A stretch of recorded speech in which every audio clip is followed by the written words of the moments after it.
வணக்கம். இலங்கை செய்திகளுடன் நான் நிரோஷன். விரிவான செய்திகளுக்கு முன் தலைப்புச் செய்திகள். பெண்களின் உரிமைகள் சமத்துவத்திற்கான எமது கூட்டு உறுதிப்பாட்டை நாம் மீண்டும் வலியுறுத்துகின்றோம். பெய்ஜிங்கில் பிரதமர் ஹரணி அமரசூரிய. மக்களை தொடர்ந்து ஏமாற்றிக் கொண்டே சென்றால் அரசியல்வாதிகள் தங்களது பாதுகாப்பை இழக்க நேரிடும். ஐக்கிய தேசிய கட்சியின் தவிசாளர் வஜிர அபிவர்தன எச்சரிக்கை. வடக்கு மாகாண அபிவிருத்தி உத்தியோகத்தர்கள் இடமாற்றம் வழங்க கோரி வடக்கு மாகாண ஆளுநர் அலுவலகம் முன்பாக இன்று தொழிற்சங்க போராட்டம். முன்னாள் ஜனாதிபதி மைத்திரிபால சிறிசேன இன்று காலை லஞ்சம் மற்றும் ஊழல் விசாரணை ஆணைக்குழுவில் வாக்குமூலம். தொடர்வது விரிவான செய்திகள். இன்று வரை எந்த நாடும் பாலின சமத்துவத்தை முழுமையாக அடைந்ததாக கூற முடியாது. எனவே இந்த இலக்கை நோக்கி தொடர்ந்தும் நிலையான அர்ப்பணிப்பு அவசியமாகிறது என்று பிரதமர் கலாநிதி ஹரணி அமரசூரிய தெரிவித்துள்ளார். பெண்கள் மற்றும் பெண் பிள்ளைகளின் உரிமைகள் மற்றும் நலன்களை முன்னேற்றுவதற்கும் சமத்துவம் மற்றும் கௌரவம் ஆகிய அடிப்படை மதிப்புகளை காக்கும் கொள்கைகளை செயல்முறையாக அமல்படுத்துவதற்கும் இலங்கை உறுதியுடன் நிற்கிறது என்று அவர் வலியுறுத்தினார். மக்கள் சீன குடியரசு அரசாங்கத்தின் அழைப்பின் பேரில் பிரதமர் அக்டோபர் 13 பெய்ஜிங்கில் உள்ள சீன தேசிய மாநாட்டு மையத்தில் நடைபெற்றிருந்த உலக தலைவர்களின் பெண்கள் பற்றிய மாநாடு 2025 தொடக்க விழாவில் கலந்து கொண்டார். அப்போது பிரதமரை சீன ஜனாதிபதி ஷி ஜின்பிங் மற்றும் அவரது மனைவி பெங் லியோன் ஆகியோர் வரவேற்றனர். சீன ஜனாதிபதி ஷி ஜின்பிங் அவர்களின் வரவேற்புரையை தொடர்ந்து பிரதமர் ஹரணி அமரசூரிய உள்பட பல்வேறு நாடுகளின் அரசு தலைவர்கள் தமது உரைகளை நிகழ்த்தினர்.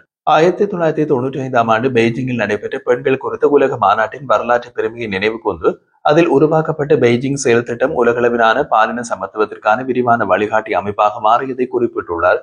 கடந்த 3 தசாப்தங்களில் அடைந்த முன்னேற்றங்களை பற்றியும் அவர் விளக்கினார். அதில் பெண் எழுத்தறிவு விகிதத்தின் உயர்வு, தாய்மாரின் இறப்பு விகிதம் கிட்டத்தட்ட பாதியாக குறைந்திருப்பது மற்றும் பெண்களின் சராசரி ஆயுட்காலம் அதிகரித்திருப்பது ஆகியவை அடங்கும். அதேவேளை இன்னமும் நீடிக்கும் சவால்களை பற்றியும் அவர் சுட்டிக்காட்டினார்.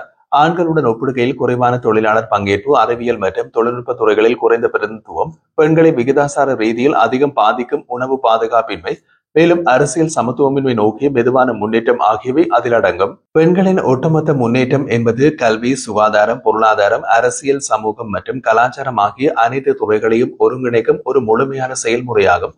ஆகையால் இதற்கிணங்க நாம் உறுதியான அர்ப்பணிப்புடன் தொடர்ந்து தேவைப்படுகின்றது என்று பிரதமர் வலியுறுத்தினார். அத்துடன் தலைமத்துவம் மற்றும் தீர்மானத்தின் எல்லா நிலையங்களிலும் பெண்களின் பங்கேற்பினை அதிகரித்தல், அர்த்தமுள்ள பிரதிநிதித்துவத்தை உறுதிப்படுத்தல், மேலும் CEAW மற்றும் ஐநா பாதுகாப்பு சபை தீர்மானம் 1325 படி பாலின சமத்துவம் மற்றும் பெண்கள் அதிகாரம் அளித்தல் குறித்து தேசிய கொள்கையும், பெண்கள் அமைதி மற்றும் பாதுகாப்பு குறித்து தேசிய செயல் திட்டத்தையும் நடைமுறைப்படுத்தல் ஆகியன இலங்கையின் உறுதிப்பாடுகளையும் அவர் வலியுறுத்தினார். மேலும் உழைக்கும் வர்க்கம் மற்றும் விளிம்பு நிலை சமூகங்களை சேர்ந்து பெண்கள் அனைத்து துறைகளிலும் பிரதிநிதித்துவம் பெறுவதை உறுதி செய்வதில் இலங்கை தொடர்ந்து அர்ப்பணிப்புடன் செயல்படுகிறது என்றும் பிரதமர் தெரிவித்துள்ளார். மக்களை தொடர்ந்தும் ஏமாற்றிக் கொண்டே சென்றால் அரசியல்வாதிகள் தங்களது பாதுகாப்பை இழக்க நேரிடும் என்று ஐக்கிய தேசிய கட்சியின் தவிசாளர் வஜிர அபிவர்தன எச்சரித்துள்ளார். காலையில் ஊடகங்களிடம் கருத்து தெரிவிக்கும் போது அவர் இதனை தெரிவித்தார். அவர் கூறுகையில், பொதுமக்களை தொடர்ந்து ஏமாற்றுவதன் விளைவாக அரசியல்வாதிகளுக்கு ஆபத்து உருவாகும் என்பதை அவர்கள் புரிந்து கொள்ள வேண்டும். நாடு பல்வேறு காலகட்டங்களில் தவறான பாதையில் சென்றதற்கு காரணம் வாக்காளர்களிடம் பொய்யான வாக்குறுதிகள் அளிக்கப்பட்டதுதான் என்றும் மக்களை பெரும் நம்பிக்கையில் காத்திருக்க செய்ததாகவும் அவர் சுட்டிக்காட்டினார். இதன் விளைவாக இலங்கை 2000ஆம் ஆண்டளவில் சரிந்து ஒரு ஆண்டுக்குள் தேர்தலை நடத்த வேண்டியிருந்தது. அதேபோல் 2014ஆம் ஆண்டிலும் இதே காரணத்தினால் நாடு மீண்டும் சரிந்தது என்றும் அவர் நினைவூட்டினார். இனிமேல் எந்த அரசியல் கட்சியும் பொருளாதாரம் அல்லது பிற துறைகளை குறித்து பொய்யான நம்பிக்கைகள் அல்லது தவறான எதிர்பார்ப்புகளை மக்களிடம் உருவாக்க கூடாது என்று அவர் வலியுறுத்தினார். மேலும் தமது அரசியல் அனுபவத்தின் அடிப்படையில் நாடு தற்போது மிக ஆபத்தான மற்றும் கவலைக்கிடமான நிலையை நோக்கி நகர்ந்து கொண்டிருப்பதாகவும் அவர் எச்சரித்துள்ளார். ஊடகவியலாளர் தரங்க குணரத்னவுக்கு எதிராக அச்சுறுத்தல்கள் விடுக்கப்பட்டுள்ளதாக சுதந்திர ஊடக இயக்கம் தெரிவித்துள்ளது. இதனையடுத்து அவரின் பாதுகாப்பை உறுதி செய்யுமாறு அந்த அமைப்பு போலீஸ் மாதிபரிடம் வலியுறுத்தியுள்ளது.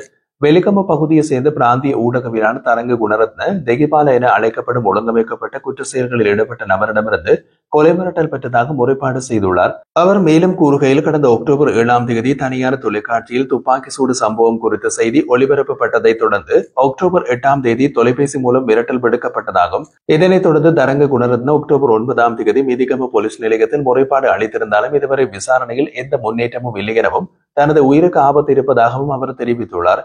சமீபத்தில் ஒழுங்கமைக்கப்பட்ட குற்றங்களுடன் தொடர்புடைய பல கொலை சம்பவங்கள் இடம்பெற்றுள்ளதை நினைவூட்டிய சுதந்திர ஊடக இயக்கம் இந்த மிரட்டலை அலட்சியப்படுத்த முடியாது என்று வலியுறுத்தியுள்ளது. இத்தகைய அச்சுறுத்தல்கள் ஊடகவியலாளர்கள் தங்கள் தொழில்முறை கடமைகளை சுதந்திரமாக நிறைவேற்றுவதை தடுக்கின்றன என்றும் ஊடக சுதந்திரத்தை பாதிக்கின்றன என்றும் அந்த அமைப்பு குறிப்பிட்டுள்ளது.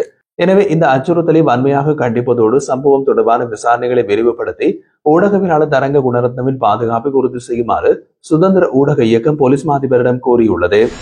வடக்கு மாகாண அபிவிருத்தி உத்தியோகத்தர்கள் இடமாற்றம் வழங்க கோரி வடக்கு மாகாண ஆளுநர் அலுவலகம் முன்பாக இன்று போராட்டத்தில் ஈடுபட்டிருந்தனர். கிளிநொச்சி, முல்லைத்தீவு, மன்னார் மற்றும் வவுனியா மாவட்டங்களில் பணியாற்றுகின்ற யாழ் மாவட்டத்தை சேர்ந்த 100க்கும் மேற்பட்ட உத்தியோகத்தர்கள் இந்த போராட்டத்தில் ஈடுபட்டார்கள். வெளி மாவட்ட சேவை காலத்தை நிறைவு செய்து பல ஆண்டுகள் கடந்துள்ள போதிலும் சரியான பொறிமுறையின் கீழ் இதுவரை இடமாற்றம் வழங்கப்படவில்லை என்று தெரிவித்து இந்த தொழிற்சங்க போராட்டத்தை அவர்கள் மேற்கொண்டனர். இதன்போது வடக்கு மாகாண ஆளுநரை சந்திப்பதற்காக மூவருக்கு சந்தர்ப்பம் வழங்கப்பட்டது. அதனை அடுத்து போராட்டத்தில் ஈடுபட்டவர்கள் யாழ் மாவட்ட அரசாங்க அதிபரிடம் சந்தித்து கலந்துரையாடியதோடு மகஜர் ஒன்றை கையளித்தனர். சிவப்பு லேபிள்களுடன் கூடிய 323 கொள்கலன்கள் சோதனைக்குட்படுத்தப்படாமல் விடுவிக்கப்பட்ட சம்பவம் தொடர்பாக விசாரணை நடத்த நாடாளுமன்ற தேர்வு குழு ஒன்றை நியமிக்க அரசாங்கம் ஒப்புதல் வழங்கியுள்ளது. இதனை ஐக்கிய மக்கள் சக்தியின் நாடாளுமன்ற உறுப்பினர் முஜிபுர் ரஹ்மான் தெரிவித்துள்ளார். சர்ச்சைக்குரிய 323 கொள்கலன்கள் தொடர்பாக முழுமையான மற்றும் வெளிப்படையான விசாரணை நடத்தப்பட வேண்டும் என்பதற்காக ஐக்கிய மக்கள் சக்தி தலைமையிலான எதிர்க்கட்சிகள் அரசாங்கத்திடம் நாடாளுமன்ற தேர்வு குழுவை நியமிக்குமாறு முன்பே கோரிக்கை விடுத்திருந்தன. அண்மையில் கண்டுபிடிக்கப்பட்ட பெருமளவான போதைப்பொருள் தொகை இந்த கொள்கலன்கள் வழியாகவே நாட்டுக்குள் கொண்டுவரப்பட்டதாக விசாரணைகள் மூலம் உறுதிப்படுத்தப்பட்டது. இதனையடுத்து சுங்க சோதனைகள் மற்றும் கொள்கலன்களை விடுவித்தல் தொடர்பாக பல்வேறு சந்தேகங்கள் மற்றும் சர்ச்சைகள் எழுந்துள்ளது. இதற்கு முன் சிவப்பு லேபிள்களுடன் கூடிய கொள்கலன்கள் சோதனையின்றி சுங்கத்திலிருந்து விடுவிக்கப்பட்டதாக எதிர்க்கட்சிகள் நாடாளுமன்றத்தில் கேள்வி எழுப்பியிருந்தாலும் அரசாங்கம் இதற்கான தெளிவான பதிலையோ அல்லது நடவடிக்கைகளையோ எடுக்கவில்லை என்று அரசியல் விமர்சகர்கள் குறிப்பிட்டுள்ளனர்.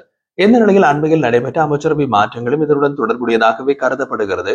குறிப்பாக அனுர அரசாங்கத்தில் ஆரம்பத்தில் போக்குவரத்து மற்றும் துறைமுக அமைச்சராக இருந்த பிமல் ரத்நாயக்கவிடமிருந்து துறைமுக அமைச்சர் பொறுப்பு நீக்கப்பட்டு அருண கருணாதிலக்கவுக்கு வழங்கப்பட்டது. இந்த மாற்றம் குறித்து நாடாளுமன்றத்தில் பல்வேறு கருத்துக்கள் எழுந்த நிலையில் குறித்த அமைச்சகத்தின் பணிகள் திறம்பட நடைபெறவும் இலக்குகள் விரைவில் அடையப்படவும் இந்த மாற்றம் அவசியமாகிறது என்று அரசாங்கம் விளக்கமளித்திருந்தது. முன்னாள் ஜனாதிபதி மைத்ரிபால சிறிசேன இன்று காலை லஞ்சம் மற்றும் ஊழல் விசாரணை ஆணைக்குழுவுக்கு சென்றுள்ளார். அதன்போது அவரிடம் சுமார் 5 மணி நேரம் வாக்குமூலங்கள் பதிவு செய்யப்பட்டதாக தெரிவிக்கப்படுகின்றது. வாக்குமூலத்தினை வழங்கிய பின்னர் பிற்பகல் 2 மணியளவில் அவர் ஆணைக்குழுவிலிருந்து வெளியேறியதாக கூறப்பட்டுள்ளது. 15 ஆண்டுகளுக்கு முன்பு ஸ்ரீலங்கா சுதந்திர கட்சியுடன் தொடர்புடைய ஒரு நிறுவனத்தில் நடந்த மோசடி தொடர்பாக அவர் வாக்குமூலம் பெறுவதற்காக குறித்த அழைப்பாணை விடுக்கப்பட்டிருந்தமை குறிப்பிடத்தக்கது. வாகனங்களுக்கு விதிக்கப்பட்டுள்ள வரிகளை குறைக்குமாறு வாகன இறக்குமதியாளர்கள் குழு அரசாங்கத்திடம் கோரிக்கை விடுத்துள்ளது. 2026ஆம் ஆண்டுக்கான பட்ஜெட் முன்மொழிவாக இந்த கோரிக்கை சமர்ப்பிக்கப்பட்டுள்ளது. இதன் நோக்கம் சாதாரண மக்களும் வாகனம் ஒன்றை வாங்கும் வாய்ப்பை பெற செய்வதென்று வாகன இறக்குமதியாளர்கள் கூறுகின்றனர். இலங்கை மத்திய வங்கியின் தரவுகளின்படி 2025ஆம் ஆண்டு ஜனவரி 28ஆம் தேதி அரசாங்கம் வாகன இறக்குமதிக்கு மீண்டும் அனுமதி வழங்கியதிலிருந்து ஜனவரி முதல் ஆகஸ்ட் வரை மொத்தம் 918 மில்லியன் அமெரிக்க டாலர் மதிப்பிலான வாகனங்கள் இறக்குமதி செய்யப்பட்டுள்ளது. மேலும் ஆகஸ்ட் மாதத்திலேயே 249 மில்லியன் அமெரிக்க டாலர் மதிப்பிலான வாகனங்கள் நாட்டுக்கு கொண்டு வரப்பட்டது. அதே நேரத்தில் தற்போதைய வரி விகிதங்களின் காரணமாக வாகன விற்பனையில் குறிப்பிடத்தக்க அளவில் சரிவு ஏற்பட்டுள்ளதாக வாகன இறக்குமதியாளர்கள் தெரிவித்துள்ளனர். இலங்கை மத்திய வங்கி சமீபத்தில் வெளியிட்ட அறிக்கையின்படி இந்த ஆண்டின் 2வது காலாண்டு முடிவில் நாட்டில் உள்ள நிதி நிறுவனங்களில் வழங்கிய மொத்த கடன்களில் 82.6% வாகன மற்றும் தங்க கடன்களாக இருந்தது என்றும் குறிப்பிடப்பட்டுள்ளது. இதனோடு வாகன இறக்குமதி முழுமையாக மீண்டும் தொடங்கிய நிலையில் 2025 ஜனவரி 28ஆம் தேதி செப்டம்பர் மாதம் வரை மொத்தம் 2,20,538 புதிய வாகனங்கள் பதிவு செய்யப்பட்டுள்ளதாக மோட்டார் போக்குவரத்து திணைக்களம் அறிவித்துள்ளது.